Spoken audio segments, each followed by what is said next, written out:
kami pwede sumayaw ni Atin S-Love. Diba, S-Love? Masyal din ang pwede. Si Host dapat ang sasayaw niya.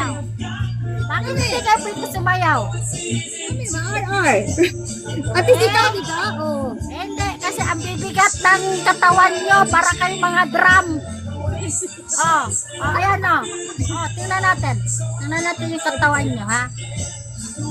Huwag talaga ako. Tingnan natin yan. Parang mga drum yan.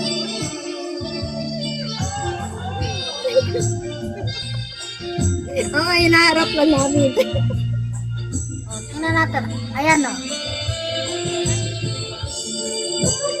Oo nga, grabe naman sa drum si Mami. Grabe ka naman niya. Drum yan sa gasolina. Ito naman. Drum to sa petro. O, tingnan mo. Halos magpantay na yung tiyan at saka yung dede.